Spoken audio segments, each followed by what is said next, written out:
And we are live. Okay. Happy Friday, everybody. Today is May 30th, and you're hanging out with my community manager, the community built by, for, and managed by community managers. As always, you can chat along with us over on Twitter at #CMGR Hangout, where I believe some of you are right now. And if you love what you're seeing today and you have a great idea for a topic, please go to our website at mycmgr.com, click on participate, fill out the form. We love your ideas. It's what keeps the show going every Friday. So ROI is our topic today. Raise your hand if you find this acronym exhausting. Only me? Okay. We can't see what people on Twitter are doing, but the fact of the matter is it's crucial for community managers to tie into business objectives. It's also critical that community managers are able to demonstrate ROI of what they're doing. Our jobs depend on it. But hey, we also know the value of our communities go well beyond ROI.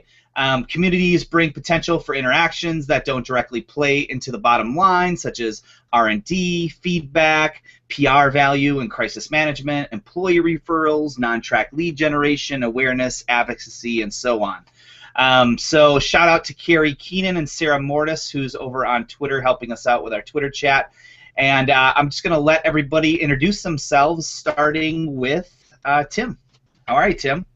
Hey, Brew. Great to be back in here. I'm Tim McDonald. I am the Director of Community at the Huffington Post for another 3 days, and then I am joining the awesome team over at BTC Revolutions with Brew and Company, so I'm really pumped about that. I founded this little group here, my community manager, and back in December turned over the reins to Sherry and Brew, and just love to see what they've done with it ever since. I love talking about community and what it can do for people and brands, so that's me. Awesome. Glad to have you here, Tim, as always. Sherry, how are you? Hey, Brew. I'm doing great. I am Sherry. I'm the Community and User Experience Lead at Rebellion Media. There we go. It's Friday, man. I'm still jet lagged. I was in Europe for 2.5 weeks, so. But I'm here.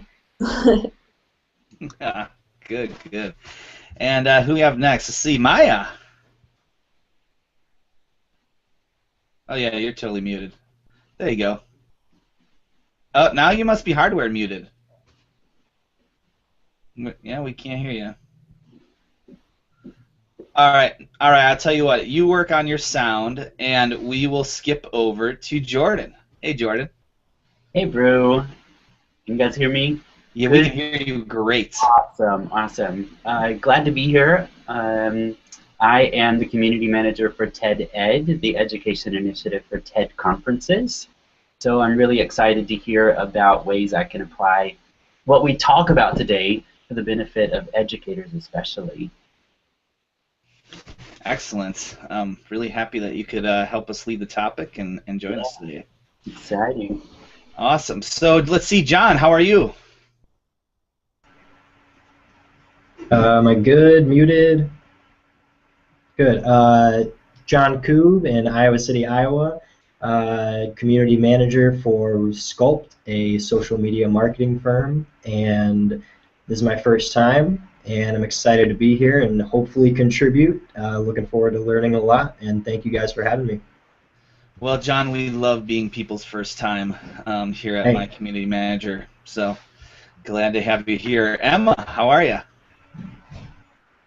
Hi, I'm good. Can you hear me? Am I muted? You sound fantastic. Good. Loud and clear. Hi, so I'm dialing in from Toronto, Canada, from Trapeze Media. I'm the communications specialist and community manager here on Axe, on Tassimo, Almay, all the Canadian communities. I'm also a Twitter chat addict, so this is sort of the next step up for me. Awesome. Yeah, this is like Twitter chat on crack. Yep, it's going to be a lot of fun, so I'm looking forward to trying out video style. Great, awesome. And Dom, good to have you again. Good to be back, Brew. How are you doing today? Super fantastic. How about you? Good. Yeah. My name is Dominic Garrett, at Dom Garrett. I am the social media specialist for CET International. We are a international foreign exchange student program I'm here in our offices in Grand Rapids, and I am super excited to talk about the wonderful topic of ROI. I'm really stoked. Awesome. And Britt, I haven't seen you in a while. I'm glad you could come. Yeah, I'm glad to be here. Like you said, I'm Britt Thompson. I work at Sprout Social. I'm our social marketing manager and work with our community and other community managers. So excited for this. All right, cool. So let's just hop right into things. Our first question is, what is the difference between ROI value and non-ROI value in community? And who wants to grab this? Tim, you want to start us off? Sure, I'll start on this one, and the more I read it, the more I get confused just reading it myself. I really think, when we talk about ROI, we're talking about return on investment. And that means every dollar that you put in, how many dollars you get back. And I think the challenge that we have in community management is we are more on the brand awareness side. So a lot of the activities that we're doing, we can measure the metrics and analyze them, but can we actually track it back to what it means for the business when the customer makes the purchase? And a lot of organizations do not have the systems in place to kind of track that all the way through the process. And so I think really when we're looking at value and we're talking about ROI, the ROI, when you're speaking about true ROI, is actually the action that you take and how much you're spending on it. So even if you're not paying for any tools, even if you're not paying for any marketing, even if you're not paying for, for any services, your salary, the lights that pay for your desk, the internet that it has, your expenses and everything, they are all cost for the company. And so based upon your efforts, how much the company's paying on you is going to drive in sales, and hopefully it's going to be more than what you're getting paid. Now, most of us can't do that, because it's very difficult to actually do, depending on how your organization's set up. So I think what value comes in is we can start saying how we affect up to a certain point. And then it kind of ties in with the other departments and other stakeholders that we work with in our position for them to be able to say, okay, you drove so many views, you drove so much traffic to this, you drove so much engagement with this, and here's now how we're taking that, and we're actually going to take that lead and convert it into this. And so you don't always get to see that long tail, but I think that's the main difference from what we're looking at is ROI in my mind is what the actual bottom line is, and I think the real value that most community managers realistically can deliver as far as ROI is what we're actually tasked and responsible and know about. So please challenge me. Somebody challenge me on that. I'll challenge you if anybody can hear me.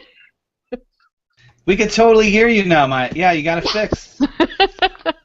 I did. You know what, Tim, you're completely right. I mean, there's no arguing that point, but I think that the hardest thing is that it's such a voluminous definition of what we do, how we do it, and, saying what's the ROI or what's, you've got to look at the relationships, and I think that I don't know who can actually tell me, short of taking the old real estate scenario that I'm used to and talking about desk occupancy fee, what's the cost to have me there as an employee in an office? That's one thing. We know what the set cost is.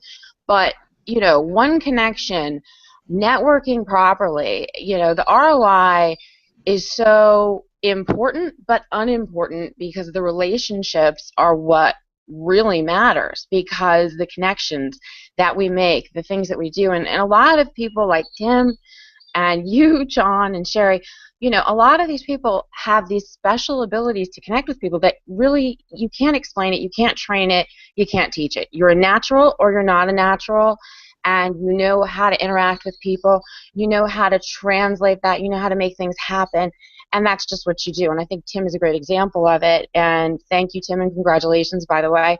So, the ROI is something that's so focused on by the C-suite that it just is infuriating, because they're looking at things and saying, well, you haven't made me any money this week, you haven't made me any money the following week, but then when everything just comes together and flows, it's priceless. So I don't know, challenge, support, agree, disagree, something like that, Tim. Well, I think the other thing that I wanted to bring up too, and this is something I heard Amber Naslin talk about years ago, but ROI is a back-measured metric.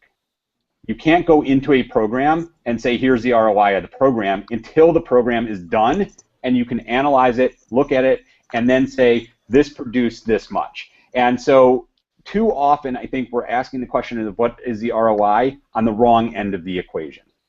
Right, you're right, and that's the biggest problem, though, because we don't have anyone that is in a decision position who understands what we do, who really gets the nuances of all of this, and all they want to see is, where's my return, where's my return? So in the end, I've seen more people, and I've been in the position, too, where a company doesn't see that they're getting the value, but that they don't realize is that they cut their community manager, and 3 months later, things would have been at this magical point. But the support has to almost be blind faith, and nobody wants to buy into that without seeing that metric. And you're right, Amber was spot on with that one. Yeah, and sort of going off of what Tim said too, you know, it being such a back end thing, and you know, like what you were just talking about, Maya, that you know, you let go your community manager, and then 3 months later it would be perfect. You know, it'd be a great thing. Social is such a, you know, online community. It's such a long game, and people don't realize that. You know, they try to look so much into how is this going to help promote this event that's coming up in 2 weeks to try to, you know, get some conversion or something like that. But I mean, it's literally the same as building relationships, face-to-face relationships with people. You have to give it time to move along. I think Gary Vaynerchuk quoted some ESPN thing talking about golf. You know, it's like when you think about social, you got to think, well, chicks dig the long game. You know, that's what you have to really think about, is that this isn't a 2-week play or a 2-month play. It's a 2-year, 20-year type of a play, and you have to be willing to invest the time and the faith in that. Yeah, but they don't understand that, because I mean, look at Tim and I. I mean, Tim, we're sitting in Detroit in October of 2010, and look where we are now. And to get from point A to, it's not even the midway in a career, has taken a lot of years, and all of these people expect to have a return instantaneously. So how do we responsibly, you know, bring the message to these people and advocate for our whole community of community managers to fight for what we know is the reality? I definitely think that that Dom has the right idea there. I think there's a lot of we talk a lot about both long and short tail marketing. It's sort of, you know, a catchphrase, and I think that social can tap into both the long tail and the short tail of marketing. So when we talk about ROI, for me, a lot of that is the short tail of marketing. So can I promote this event that's next week? Whereas those relationships, building the community, is really the long tail. And I mean, ultimately the goal is to have less work for me, because I've built a community of active people who want to promote my product for me. So when you've got your community members going out and becoming ambassadors on behalf of the brand, now sure, maybe that link won't track back to your website, and they can't directly prove that that person said something because of something I've done in a community. But ultimately, that's my goal, even if it's not directly measurable. It's really building those relationships to the point where your community sort of takes over for itself and starts, you know, working on my behalf. You know, ROI doesn't, we look at it from that instantaneous perspective of, will this tweet drive a sale? But really, a tweet that we make can produce a sale 2 or 3 months down the road, because 2 or 3 months down the road, they're in the drugstore looking for some product that we talked about, and they remember, hey, I saw something cool about that. And again, there's no direct way to link it back, but what we're doing is putting it in the front of people's minds, and that carries through and carries down the road, even when they're not immediately in my community clicking on my links. You know, and most of it should be trackable. You know, social media today was saying that only 47% of marketers feel that they're able to measure their ROI, and some of that will be because you don't know when a tweet will influence down the road, or one of your ambassadors will do the work for you. But if you've got the right tools and, you know, you're producing robust analytics, you should be able to track a lot of it to know, at least get a sense of how your efforts are helping your business objectives. Yeah, absolutely. One of the things I've been fortunate enough to have the opportunity to do with Sculpt is, it's a social media marketing firm, so my boss hardly ever mentions ROI because he understands that it takes a lot of patience to build these relationships with people and get these nibbles over time. So eventually you get the bigger fish, you know. And in community management, Maya, I love that blind faith reference because that's what it really is. People are putting this blind faith in you, and just kind of praying that okay, hopefully what I'm paying them money for is going to eventually pay off. And it's just building these micro relationships. That's all it is. I think the important thing too that I've found in when I'm talking to upper management and I'm talking to people that I've worked for is that social and online communities are looked so much at people look at it like it's all about client acquisition, but a huge part of the online community is about client retention. And when you really look at it, you're building a community, you're going to be able to keep people in.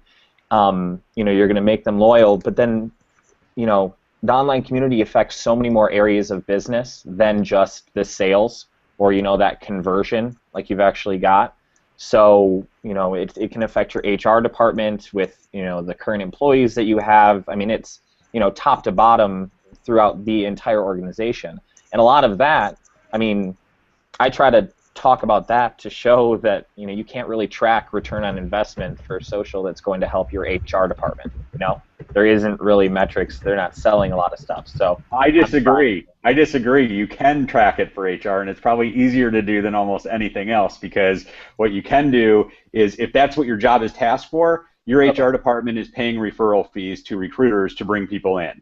So if you can drive enough people without having to and eliminate those recruiting costs by driving people into your company, into your organizations, track. I'm like, sorry, my mind's going like a million miles direction here. But if you can put them into your pipeline and get them to actually become hires, you're saving the company money by the recruiting costs. So you can definitely easily track that if that's what you're tasked for. I agree. If it's not your main responsibility or part of your main responsibility, it becomes less of something that you'd probably be aware of how you could track it.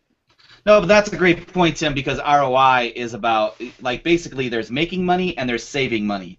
Both times, or on both sets of those coins, the investment is worthwhile. And I think that we have to, if you think about it, the community manager touches often so many different aspects of the different silos in an organization. I mean, you're adding a shit ton of ROI when you look at all of the quick communication channels, all the steps that are skipped, the customers that are happy. I mean, there's so much ROI. You just have to figure out, well, how does that department prove it, right? And cool, let me kind of use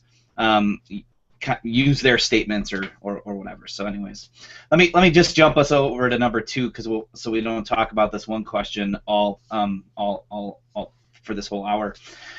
Looking beyond ROI, what do you look for in regards to community value? And I think, Dom, you were touching on a little bit, right? Is like, what are some of these things that are value that maybe we don't necessarily think right away as from an ROI perspective? Well, I mean, one of the biggest things is just that relationship that you're building. And I guess I'll be the first one to say it, that whole idea of what is the ROI of your mom. Like, it's something completely different to me. I love my mom. None of you know my mom. At least I don't think any of you guys do. And so obviously it means a whole lot more to me. Or I heard the analogy, like, what is the ROI of a piano to me? It's absolutely nothing, because I don't know how to play. But to Billy Joel, the ROI of a piano is huge, because that's where he does all of it. So, I mean, it's all about, like, situational, I think, and it makes it really tricky, because you're talking about trying to find the ROI of people, because that's all that online community is. And so that's where I think you get your largest amount of value, but it's also, I think, one of the hardest things to track. No, Dom, you're brilliant, first of all, and sorry, go ahead. No, you go ahead. You were waiting a long time. Okay, I just wanted to add that, Dom, I think you're right in that the piano itself might not be valuable to me if I don't know how to play it, but the narrative that we craft around the piano, we can kind of communicate its value in a way that other people can buy into it. So I wonder if the value that we get is based on the narrative that we craft. So the piano is not interesting to every member of our community, but if we show that the piano is valuable to some members of our community as a whole will value that, and therefore it's valuable to the organization as well. Okay, let's add to that, though, that the music is valuable to everybody, right? So the result produced from the collaboration of the ROI for everybody in different levels, right?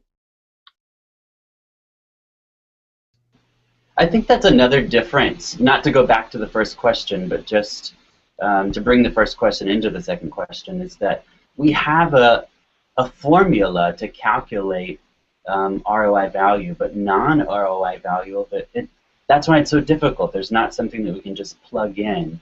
But I'm wondering, maybe this group could come up with a way to really help each other calculate that non-ROI value. If there's something, if there's a set, a rubric, if there's something that we could craft in order to help us build those narratives to show that that music is valuable across our industries and disciplines, then maybe the debate about ROI versus non-ROI value will dissipate a little bit. It becomes easier for us.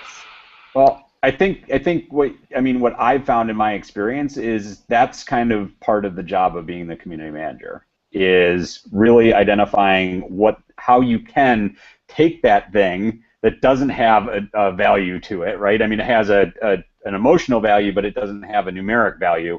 And so how can I take that thing and take it and turn it into something that has value to the company and the organization? Because sometimes that piano or that music, even if your entire community likes it, might not have any influence over what the value to the business is. And so you need to be the one who's in the position to say, does it or doesn't it? And if it does, how am I going to track that back? When I started at HuffPost Live, I didn't start this initially, but what I started recognizing after I created this little community of people to refer other guests for our show is how many guests they were referring. And then I started looking at how many guests do we get every day on our on HuffPost Live? And then I said, how big is our entire production staff, and how much of that am I contributing just from this one little portion of our community? And when I started doing that, it was all of a sudden, then I had the numbers to be able to support why this little community on Facebook was so great, and provided actual real value, because we didn't have to go out and hire another producer to get a guest when we could just turn to the Facebook group and get multiple guests. And so, but that's I think part of it. This didn't come to me. It was not why I started the Facebook group. It was something that I was able to sit back and then kind of analyze and say, okay, how is this effectively, making a difference and impact on our business? But see, that's exactly how we're supposed to do it, Tim, is because, and you're right, you innovate as we go, and keeping spreadsheets, metrics, that I reached out to somebody or I connected to somebody through some channel. I do all of that, but still, in the long run, everyone wants to know, what's the ROV? Fine, we'll talk ROV, but I think the truth is this, Tim, I've known you for years, and had I not been in social media, that wouldn't have happened. And the same thing for everybody here. I think we're all friends, and that value is that we create our own community, our own support system, our advocates, our fans, so that when we have situations with detractors or trolls, we almost don't have to even advocate for our own companies or brands. Everyone else is doing it for us because they like to be part of it, and that's immeasurable. I agree. I was at a community manager conference a couple of weeks ago, and one of the speakers was Tessa Spruill from CBC, and she was saying that in their experience, only about 1/10 of conversations happen online, and the other 9/10 happen offline. But that still has to be part of your social media and your community management strategy. You have to be affecting the conversations that never get seen by you or your brand. So just because I posted something and I don't get an immediate comment on it doesn't mean that someone didn't read it at their desk and turn to their cubicle mate and say, hey, take a look at this. This is awesome. I know at Trapeze we do that all the time. I'll find something cool and the copywriters will come over and take a look, and then the designers will be like, hey, look at this. Here's another story. So the stories they move farther than just what you see when you do your analytics report. So, I mean, I'm a big fan of analytics, don't get me wrong. I think it's really important to have that benchmark for where you are and how you're developing. But I think that it's also important to remember that those conversations may take place where you can't see them, but we're still pushing that word of mouth marketing. I mean, ultimately, that's what social's all about. And, you know, people, they buy from who they know, and whether that's because somebody saw my post and it turned them into a brand ambassador and they sold to the friend, or whether I develop that one-on-one relationship with a customer who becomes a brand advocate because they feel like they know me through the brand. Either way, what I'm doing is I'm sparking word-of-mouth marketing, and that's all relationships. And while I can track those conversations on a computer, if 9/10 of the conversation are happening offline, then I don't want those to get lost by just following what's on the analytics sheet. Well, I think you bring up a great point, Emma, because I just want to make it clear to everybody that I don't do social in my current job. I really view community management as that 90% that you were talking about. That's where I come in. I'm using social personally to make connections and interact with people, but I'm also using email. I'm also using the telephone to develop those relationships. So when our product team comes in and says, hey, here's what we're thinking about doing, what do you think the community is going to think about it? I can pick up the phone and talk to them. I can ask those people that are going to be using that and get their feedback on it. I have the confidence and the trust with them where I can actually now show them what we're thinking of and get their feedback in live time, where before we were always having to do that in like paying for research groups and studies and impacts and all this stuff. And now it's like we just have these, if we have these relationships with our community members, and it doesn't have to be social, it can be anywhere, we have the opportunity to be able to take that and use that information. And that's, I think, where the real value for what we have comes in, is we are a resource for every department within our organization.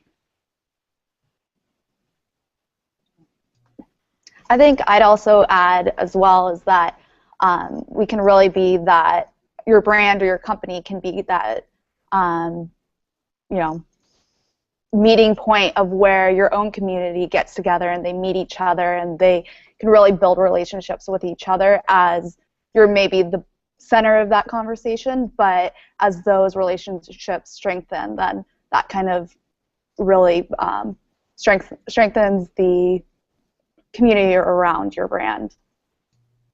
Well, can I go back for a second to Tim's point, because what you made me think of there is the fact that I haven't talked to Scott Monty, so I'm not going to speak for what's going on, but the comment that I saw on his Ad Age interview and things, and you're seeing a lot of it, is the marketing taking over, because people are obviously demanding metrics and proof that may not yet be self-evident. And it's an art. This is like any other art form. Not anybody can step into this and do it. And I feel like sometimes we all need to unify, almost to either unionize or just walk out of some of our jobs, because we don't get the respect for what we're doing. So what do we see happening there? Because Ford was doing great. I was a fan of Ford. I felt obligated to buy a Ford as my next car, and I've owned them before. I don't own one now, because Scott was there and he's my buddy. And that's not to say that, you know, when Chris Barger was at GM, or, you know, some of the other people I know that are at other brands, Scott was always helpful, cooperative, and nice. So now they're going, okay, so this should be done by marketing. No, this is strategy, this is relationships, this is word of mouth marketing, this is everything that's organic on the street. This is what they, you know, the town Yenta does, essentially, said the Jewish girl. But, you know, we're making the connections, we're networking people. So what's happening when we see Scott Monty, who is probably, aside from Tim, one of the most respected people in our field? And like you said, Tim, too, half of my time I'm on the phone, I'm doing demos, I'm on a Skype call, things like that, and I'm being told, why are you on a Skype call for 2 hours with somebody who's going to be a contributor? Well, because they also have a community that might enjoy our website. So, you know, that I have to justify my existence rather than just, you have an expert, trust your expert. No, you have to. That's part of the job. That's part of what we do.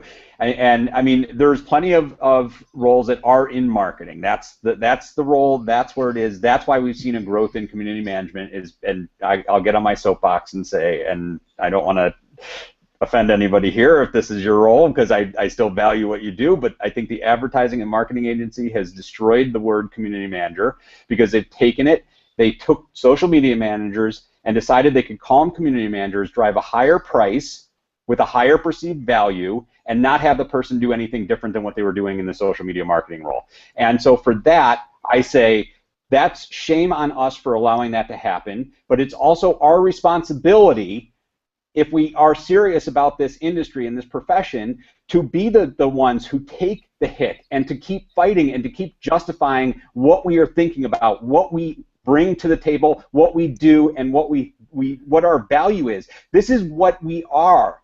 If it was easy, anybody could do it. Nobody can do this job. That's the problem, though, Tim, because everybody thinks they can do it. It's just like with social media. There's a difference between thinking and doing. There's a difference between saying... Agreed, but you're repeating exactly. In 1995, I was sitting in Seattle, or 96, and I was a web designer. I was a trained graphic designer, came out of the School of Visual Arts in Manhattan. And I was out there. All of a sudden, Microsoft and all these companies realized, oh, our programmers can do this. So now the code monkeys are coming in and they're doing the development and the design. Just because you can doesn't mean you should, and that's the problem. You're totally right. We need to take a stand. We need to have a bigger voice. We need to unify even more than what you've already done, because it's frustrating. Because marketers come in and they ruin everything. That's that. We're marketers too. Yeah, I know. I mean, I'm a marketer. I realize it, but right. Everything is sales and marketing. Everything is sales and marketing. And I think that part of the problem is that because, you know, the thought is there that you have an online community, so therefore your online marketers are the ones that should be talking about it, and it just becomes like this other little arm off of the company instead of being interwoven. I think I said it last week, and you know, it has to go through the DNA of the company. You know, that community manager has to be literally in every single portion of your company. You know, that's why, you know, but people don't think that. People think that it's just marketers and that it's just So does that mean the first one in the company is the one that's basically going to end up crucified, and then they go afterwards, oh, now I get it.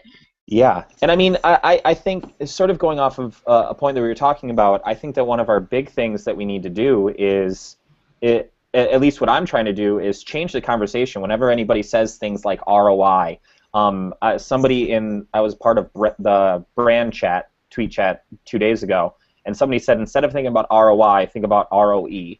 Like, you change it to return on engagement instead of return on investment. And just that thought process there, you know, I think that that's just a big step, because it doesn't seem at that point that it's just money in, money out. You know, I'm going to put it in investment. I was saying that in 2009, and nobody was buying it then. They're still not buying it. Well, let's just shove it down their throats. They're going to have to buy it eventually. If all of us are saying the same thing, they're going to have to actually pay attention. Or you're selling it to the wrong people. Right. No, we just need to unionize. Yeah. You know the people, Tim. I think Tim had a good point earlier about what the name community manager means, and I know in my job I don't have the title community manager because I really have two jobs. I'm both the social media strategist and the community manager, and that's why my title is communications specialist for social media. So I think about it like when I'm wearing my social media strategist hat, I'm advocating on behalf of the brand. I'm talking about brand messages. I'm talking about, you know, I'm forwarding their business objectives. I'm really trying to think, how can I bring the brand's message to the consumer? Whereas when I put on my community manager hat, I sort of do the reverse of that, and I take what the community is saying and I internalize that and restructure it in a way that I can bring it back to the brand. And I think that's what makes community managers so valuable, is sort of that middle ground between the brand and the customer, and finding a way to get the two parties really communicating. Because ultimately, when both sides are getting what they want, that's when you strike gold. That's when the brand wins and the consumer wins. And yeah, but that's what let me ask you a question, because I agree with you. I like that you said you do multiple things, because we all, I think, really do multiple things. So thank you. I thought that was a great point. But how do you explain that to your bosses? That's the type of thing. And John, you just talk over us. Well, I actually have like set time, like this is my community manager hours and this is my strategist hours. So for my job, it is quite separate. For other people where their roles might not be defined in the same way, then you have to sort of break it down in a way that makes sense to you. But for me, like I do wear the two separate hats, and both Trapeze where I work and the clients that I work with, they know that, and they know like this is how many hours I have for community building, this is how many hours I have for strategy. It also changes, some of the way we communicate, who I email about various things, but ultimately, it's really two separate jobs being done by the same person is sort of how I look at it. Very cool. I'm gonna keep us going here down this path. Otherwise, we won't even get to question 4. So not everything with value makes sense to manage numerically, and I think we've touched on this a little bit. But like, how do you handle that, right? What are some of the ways, or are you currently doing anything in your job where you need to show value, but there's not necessarily a number to it?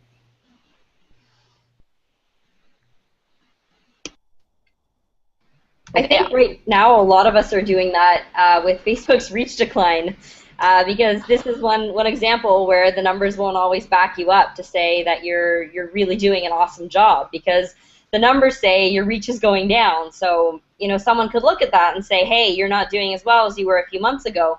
But then we know that what's really changed is Facebook's algorithm, and it's not anything we could control. So it's somewhere where I don't want to say the numbers lie, but the numbers may not actually be the best representation of how we're actually performing in our job. Yeah, that's something. Even with that, too, really quick, what I've been doing is, because I've seen, obviously the reach numbers have gone down, and I've had to sit down and have conversations where I'm going back to that engagement thing, is I'm just trying to flip the conversation and say, all right, yeah, the reach might be going down, but if you look at the amount of people that were reached and then the amount of people that we actually engaged with and talked to and figured that out, and you start to show that, I think that's an easier way to try to find some data with it. You know what? That's where we all failed, because here's the problem. Everybody forgot, and I saw something come across my YouTube or Google Alerts yesterday. It was an interview somebody did with me in like 10. And one of the things I said was, don't forget Twitter's a distribution point. We're forgetting Facebook's a distribution point. All these places are distribution points. If you forget your company site and all these other things, yeah, you got to eventually guide them back to the property you own. You don't control Facebook, and right now you're seeing exactly why. And the company gets enamored with the numbers and the performance they see, but what they forget is if you're not taking that community and bringing them back somewhere where you can at least engage, capture them, give them a home or a place to come back to you, then you're chasing your own tail, and it's, I think, eventually going to be counterproductive. And I just put the link up for you guys, but this is exactly what's happening. Everyone is complaining because Facebook, who has a right to make money, is doing what anybody would do in their position, and now guess what? Unless you're going to pay, you're getting nothing. So, but the corporations, the C-suites, loved what they were being shown, and they forgot the basic of the hub and spoke and bring them home to something you own and control.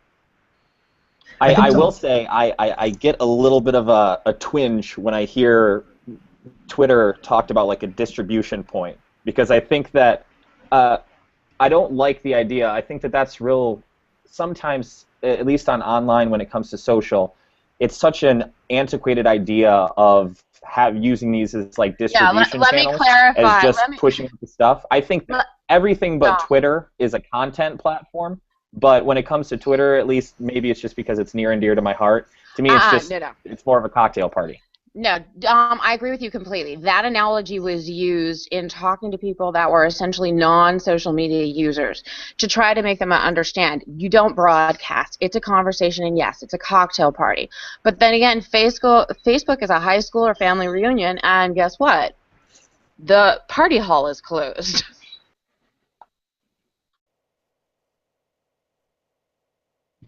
So out of curiosity, does anyone have like examples of I guess how you share those things that maybe are not bottom line things that can't be numbers? How do you share them with others in your company to really show that that value is there? PowerPoint. No. Yeah. Hey, I had a great case with that actually. Go, John. I worked with that company. Yeah, I'm trying to get in here. You guys are just sharks.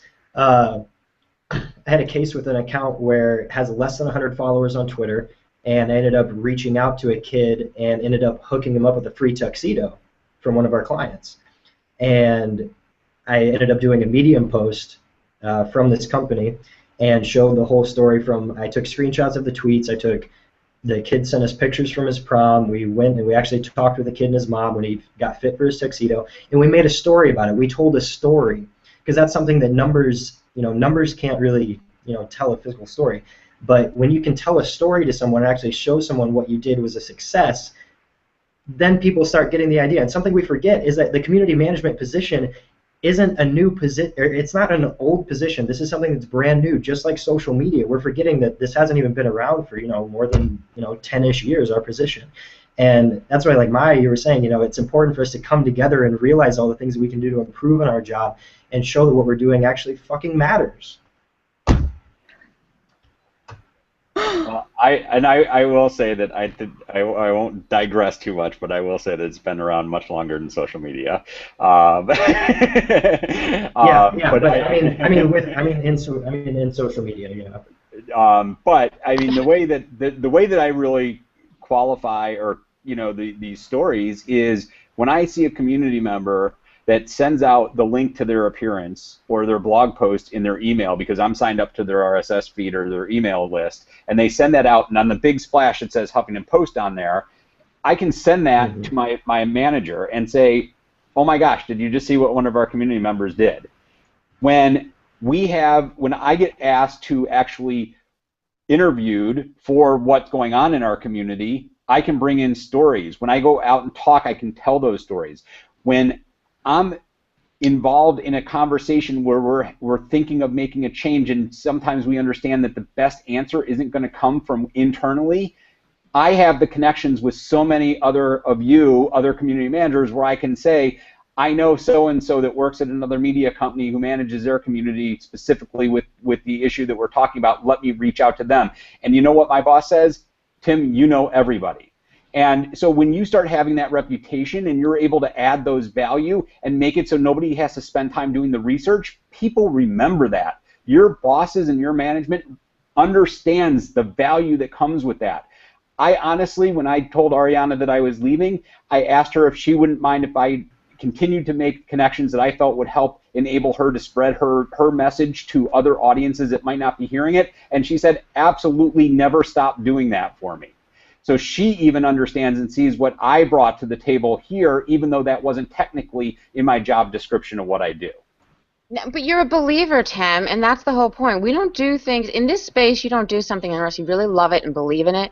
And I think that you're completely right. And I think that I think it's wonderful that you'll do that, and that's what any of us will do. And yes, it comes down to the relationship and the connections. And how do we show you the proof? Because if I need something, I have done so much for my friends, and I rarely try to make the ask, so that if I need to really ask, I'll ask, and chances are someone will say, yeah, because I know you would do it for me.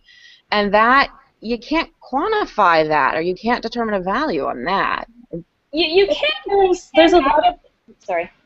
No, that's okay. I was just going to say there's a lot of things that you can, though. Like, it goes beyond just who we know. Like, it goes into what's happening in your community as well, right? Like, we actually pay a lot of attention to how many of our community members are saying that our site is helpful to them, or how many of our community members are interacting with each other, because then when we see those horizontal connections between them, in addition to how we're helping them in more of a vertical relationship, like that's how we know that what we're doing is actually making a difference. And in the end, if you want to connect the lines all the way back, that makes a difference in how many page views we have and other goals like that we actually have in ROI.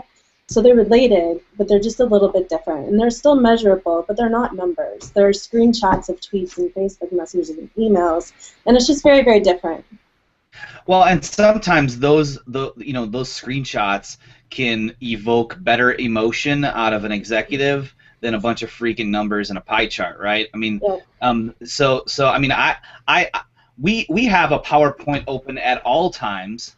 And a screen share or a screen grab tool at all times, because every time any little bit of awesome happens, screenshot it, throw it in the PowerPoint, put underneath why you just did that, why it was awesome, and if you constantly do that, all of a sudden now you have micro stories to be sharing with everyone in your company, and showing, so if you help out that person get the job or introduce them to HR, like, you can tell that story. It happened over Twitter, right? Yeah. If you help solve a customer's problem so they didn't have to be on the phone with tech support, you just saved the company money, and now he tweets out and says, oh, best customer support ever, right? That's a micro story you can now share.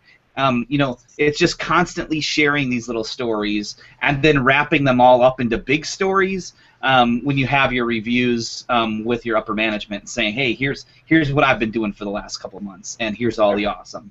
I was going to say, this is reminding me, whoever does the recap of this, have them go back and look at the one that we did, it was like a year and a half ago, on quantitative versus qualitative measurement with Greg Meyer, because that is what we're talking about here to a T. Well, and I know we use Slack, which is an internal communication tool. It's similar to HipChat, if you're familiar with that. We have a channel. Something that's easy to do and good to do.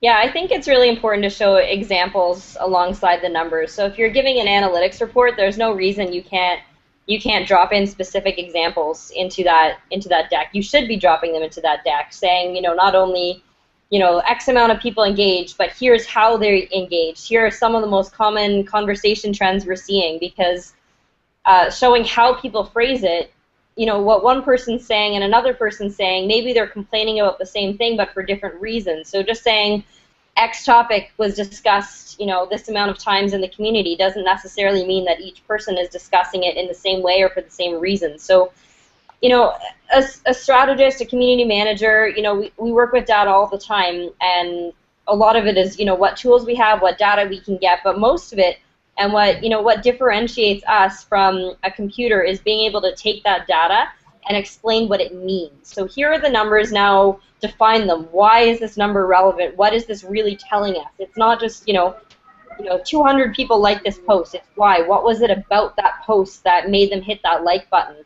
Why are people complaining about this product? Is this something we can fix? Is this something we need to fix? Is this something we should just explain better, and maybe then people wouldn't be angry? So, sure, you can print out numbers forever, but if you're not getting in there and distilling the data, to me that's a huge part of your job and a huge way that you can justify why you should have the job rather than an intern or a trained monkey.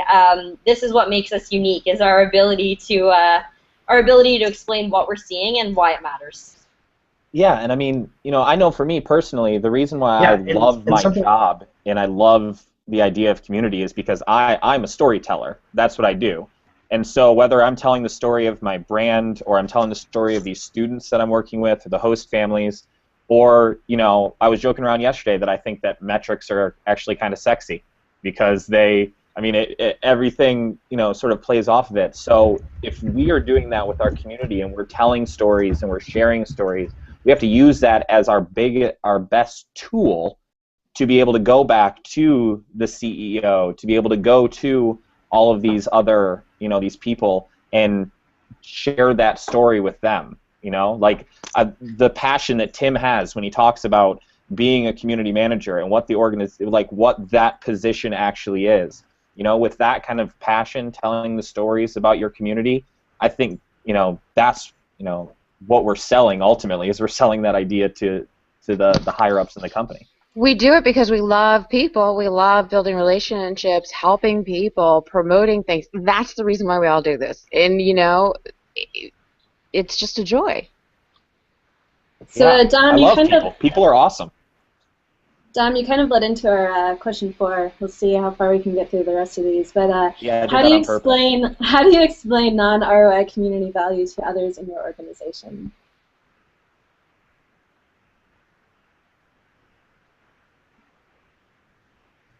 Anyone? Crickets?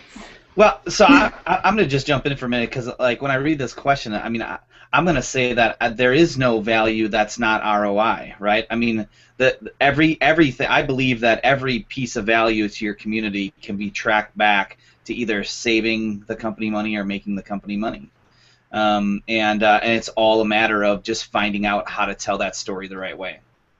Yeah, I think like surface level, not everything seems like ROI, but if you can't, like I said earlier, if you can't track it back, at the end of the day, someone has to justify why they're spending money on you. So.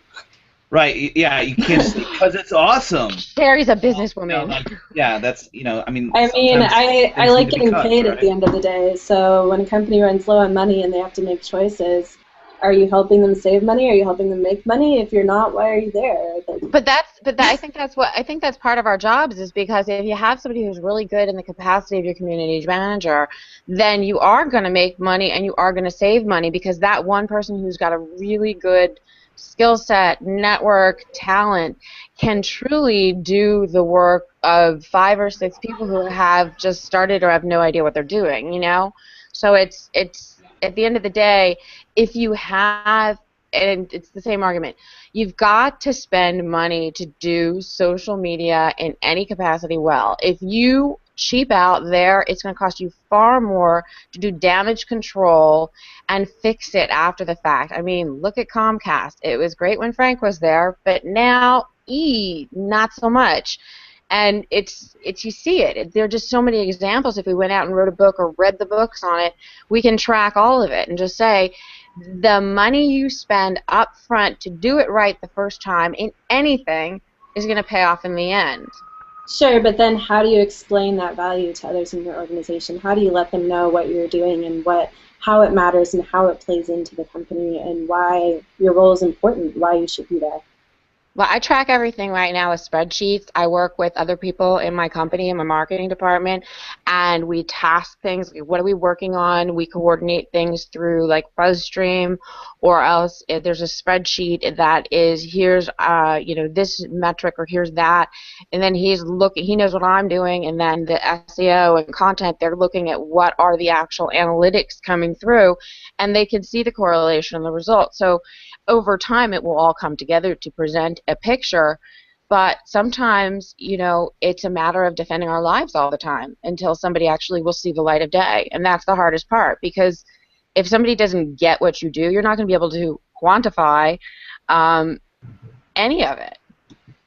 I think that's so true. We have something every single week where we have something every week where we measure the metrics for every single account, every single platform that they have. But the thing is, a Facebook like doesn't mean a sale. A retweeted tweet does not mean that they're buying something, and that's why I don't throw numbers out the window, but I focus so much more on the relationships between individual people and the brand, whatever voice you're using representing that brand. I focus so much more on that relationship that you're building with individual customers than them liking a Facebook post. I think there's so much more value out of the actual relationships you get and interacting with them over the long run, as opposed to, let's see what I can get to get people to retweet this and tweet. Let's see what I can get for people to like this post. Those relationships that you build, actually talking to people and reaching out to people, is so much more important to me. Yeah, and I mean, you really can't oversell the importance of reporting, whether that's straight up analytics, whether that's samples. Even if I can't say, X amount of people bought this product because of what I did, I can say, well, using this particular tool, I've been analyzing the sentiment, so whether people are talking positively or negatively about our brand in the space outside of channels we own. And if I say I started from where 30% of the comments were negative, with people not liking our product or being unhappy with customer service, and in X amount of time I was able to turn that around, so now only 10% of the comments on the internet are negative, and I can explain what I did to affect that change. To me, that sells the importance of my job, almost more than any numbers, more than any immediate dollar spend. That says that I'm making a real difference in changing how people perceive the brand for the better. And that's always, one of the things I think is so important to sell through is, how you're really making an impact even beyond the straight up, ROI. Right, but what I think the one thing that that we really need to take into account is when we're taking what we do, just like we do with our community, when our brand or our organization says something, we need to put it in a language that our community understands. When we're relaying what we do and our value to the other employees in the other organization, we need to put it in a language that that person or that department is going to understand, because they don't care about how many, what the sentiment is. They don't care about how many likes or retweets we got. They don't care about how many comments we got. They do care about how that affects their job and what they do. And so if you take the same philosophy that you apply towards how you interact and communicate messages to your community with how you interact with the different individuals and different departments in your organization, that's when you start creating a value and letting them see what your value is to the organization. Speak in their language, Tim, right? I mean, like, always don't speak in their language. Yeah, yeah. What I mean, whatever they're used to hearing. I mean, it needs to make sense to them. Sherry, do we have time for one last question? Yeah, sure. Why not? We want to go with 5 or 6? I think basically we've already talked about 5. So let's just say, how do you balance your focus on different values? So there are things that we can show that directly relate to ROI and directly relate to the bottom line. And then there's the others, like you said, where you have to follow that rabbit trail. But how do you figure out how much of your time you focus on both so that the community's growing, leadership is happy, and everyone's moving forwards? Looking for the balance, so I'm waiting for answers. I guess for me, I find my best kind of offline relationships help our non-ROI value a little bit more, because you can make those connections a lot better and you can be face-to-face and really building on the relationship, whereas maybe my morning hours at work are spent more on, okay, strategy and planning things out and things that are really going to help the ROI value projects. So I guess I kind of mix it up that way. Because I'm agency rather than client side, you know, the amount of time that I spend on, you know, the community manager hat versus the social media strategist hat is really defined by the client. So I take the numbers they give me and I work within that and just trying to maximize the time as much as I can, regardless of which hat I'm wearing. They both really have equal weighting to me.